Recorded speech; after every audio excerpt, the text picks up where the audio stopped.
বহু প্রতীক্ষার পর বাংলাদেশে আনুষ্ঠানিকভাবে চালু হতে যাচ্ছে গুগলের ডিজিটাল পেমেন্ট সেবা গুগল পে। আগামী 1 মাসের মধ্যেই দেশের ডিজিটাল লেনদেন ব্যবস্থায় এই সেবার কার্যক্রম শুরু হতে পারে। গুগল পে কি এবং এর মাধ্যমে কি কি সুবিধা পেতে পারবেন ব্যবহারকারীরা, বিস্তারিত জানাচ্ছেন ইমতিয়াজ আলম। হাতে থাকা স্মার্টফোনটিই হয়ে উঠবে একটি ডিজিটাল ওয়ালেট। বহন করতে হবে না কোনো ব্যাংক কার্ড কিংবা থাকবে না কোনো হারিয়ে যাওয়ার ভয়। আকাশপথে যাতায়াত থেকে শুরু করে কেনাকাটা কিংবা ইন্টারন্যাশনাল পেমেন্ট বা সাবস্ক্রিপশন সবকিছুতেই মোবাইল ফোনেই হবে লেনদেন। স্মার্টফোনের মাধ্যমে আধুনিক জীবনের নানা লেনদেনকে এক ছাতার নিচে এনে সহজ করার এই উদ্যোগের বাস্তবরূপই হল গুগল পে। বাংলাদেশের গ্রাহকরা বিকাশ কিংবা নগদের মতো এমএফএস বা মোবাইল ফাইন্যান্সিং সিস্টেমের সাথে পরিচিত হয়ে উঠেছেন বেশ আগেই।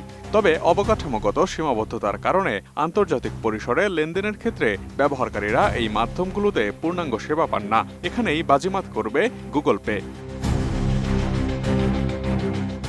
গুগল পে হলো গুগলের তৈরি একটি ডিজিটাল পেমেন্ট প্ল্যাটফর্ম এবং মোবাইল অ্যাপ যা ব্যবহারকারীদের স্মার্টফোনের মাধ্যমে নিরাপদ ও সহজে টাকা লেনদেন করতে সাহায্য করে এবং যে কোনো এনএফসি বা নিয়ার ফিল্ড কমিউনিকেশন সাপোর্টের টার্মিনালে অ্যান্ড্রয়েড ফোনটিকে কেবল ছুঁয়েই পেমেন্ট করতে পারবেন, যাকে বলা হয় কন্ট্যাক্টলেস পেমেন্ট, যা বাঁচাবে সময় এবং থাকবে না পিন ভুলে যাওয়ার চিন্তাও।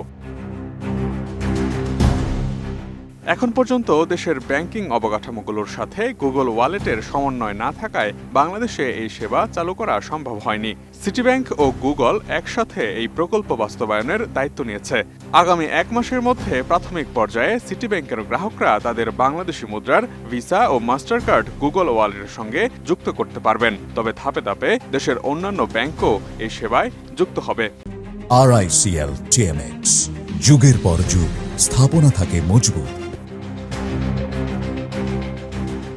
ডিজিটাল কন্ট্যাক্টলেস পেমেন্টের ক্ষেত্রে বেশ এগিয়ে আছে ভারত। 2024 সালের ডিসেম্বরে দেশটির মোট ডিজিটাল লেনদেনের 93% এবং লেনদেনের মূল্যের 92%ই ইউপিআই বা ইউনিফাইড পেমেন্টস ইন্টারফেসের মাধ্যমে হয়েছে। সম্প্রতি মার্চ থেকে পাকিস্তানেও গুগল পে সেবা চালু হয়েছে। এছাড়া গুগল পে দক্ষিণ এশিয়ার বাইরেও সিঙ্গাপুর, থাইল্যান্ড, ভিয়েতনাম এবং মালয়েশিয়ার মতো দক্ষিণ পূর্ব এশিয়ার দেশগুলোতেও ব্যাপক হারে ব্যবহৃত হচ্ছে।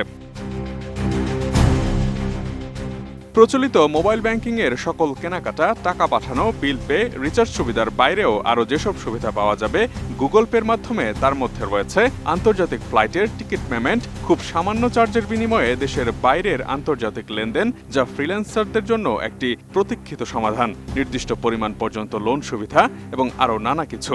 গুগল পে যেহেতু একটি ব্যাংক নির্ভর সেবা, তাই এর মাধ্যমে আরও অধিক সংখ্যক মানুষকে ব্যাংকিংয়ের আওতায় আনা সম্ভব হবে। বিকাশ কিংবা নগদের মতো ক্যাশ আউট সুবিধা গুগল পেতে মিলবে কিনা এই প্রশ্ন রয়েছে জনমনে। প্রতিবেশী দেশ ভারতে ইউপিআই বা ইউনিফাইড পেমেন্ট ইন্টারফেসের মাধ্যমে গুগল পে ব্যবহার করে এটিএম বুথ থেকে কার্ড ছাড়াই নগদ টাকা তুলতে পারেন ব্যবহারকারীরা। এতে ক্যাশ আউট চার্জও সাশ্রয় হয়। বাংলাদেশে এই সেবা চালু হলে এই সিস্টেম এখানেও থাকবে বলেই আশা সংশ্লিষ্ট জনের। এত কিছুর পরেও থেকে যায় সাধারণ ব্যবহারকারীদের স্পর্শকাতর আর্থিক তথ্য ও লেনদেনের বিষয়টি।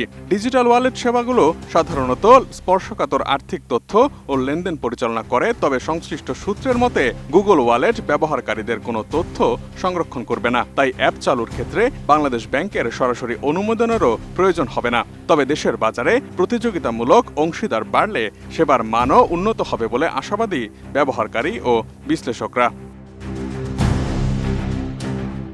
Imtiaz Alam, desk report, ATN news.